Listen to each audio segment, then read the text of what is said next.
আচ্ছা, এখানে একটু খেয়াল করো তোমরা, সেম প্রোগ্রাম আমরা কিসের জন্য লিখছিলাম, হোয়াইল লুপের জন্য লিখছিলাম আর ফর লুপের জন্য লিখছিলাম। এটা কি করে স্ক্রিনে এই নাম্বারটাকে হচ্ছে দরকার বাংলাদেশ টাকাটাকে দরকার প্রিন্ট করে, এটা দরকার প্রিন্ট করে। কিন্তু এখানে দেখো একটু ছোট্ট একটা সমস্যা, মানে ছোট সমস্যা না আসলে, এই দুইটা লুপ আসলে লেখার আলাদা। তোমরা একটু খেয়াল করে দেখো, হোয়াইল লুপে কি হয়, হোয়াইল লুপে হোয়াইলের মধ্যে জাস্ট শুধু কি থাকে, কন্ডিশনটা থাকে, আর ইনিশিয়ালাইজেশনের যে পার্টটা সেটা কি থাকে, হোয়াইলের বাইরে, হোয়াইলের কি থাকে, বাইরে থাকে, ম্যাক্সিমাম সময় উপরে থাকে, ঠিক আছে।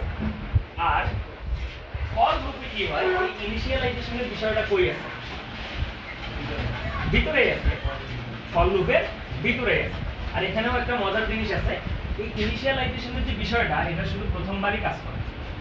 প্রথমবার যখন কাজ করে করার পর আর তো একবার ইনিশিয়ালাইজ করলে তার ইনিশিয়ালাইজ করার দরকার নাই, তারপরে কি করে, তারপরে বারবার হচ্ছে এই যে এই পোরশন চেক করে, এই সেকেন্ড পোরশনে চেক করে, কন্ডিশনটাকে চেক করে, যদি ট্রু হয়, ট্রু হলে এই যে এটাকে করে, মানে এই হ্যালো এই এখানে যে স্টেটমেন্টটা থাকবে সেটাকে এক্সিকিউট করবে, করার পর এই যে এখানে যেটা থাকবে ইনক্রিমেন্ট করতে বসে তাহলে ইনক্রিমেন্ট করবে, ওকে। করে এই যে বারবার ইনক্রিমেন্ট করে আবার চেক করবে, আবার যদি সত্য হয় তাহলে আবার এক্সিকিউট করবে, আবার সত্য হলে আবার এক্সিকিউট করবে। এখন তোমরা চাইলে এখানে কি করতে পারতা, বিষয়টা তোমরা একটু উল্টে কাজও করতে পারতা। তোমরা যদি সামহাও এরকম মনে করো যে আমি আইয়ের ভ্যালু শুরুতেই 10 দিব, তারপরে চেক করবো যে আই কি আসলে 10-এর থেকে ছোট কিনা, সরি মানে 1-এর থেকে বড় কিনা, আমার দেখো কাছে এরকম করতে হবে। তারপরে হচ্ছে আমি আইকে মাইনাস করেছি।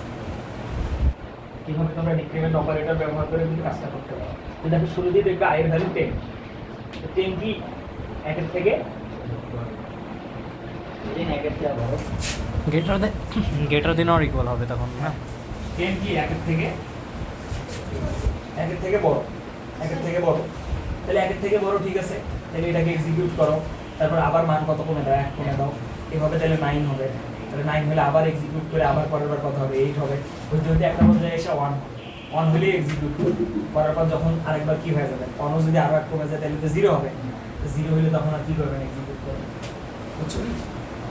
তাহলে আমরা যখন ইনক্রিমেন্ট অপারেটর ব্যবহার করে কাজটা করতে পারি, ডিক্রিমেন্ট অপারেটর ব্যবহার করে কাজটা করতে পারি।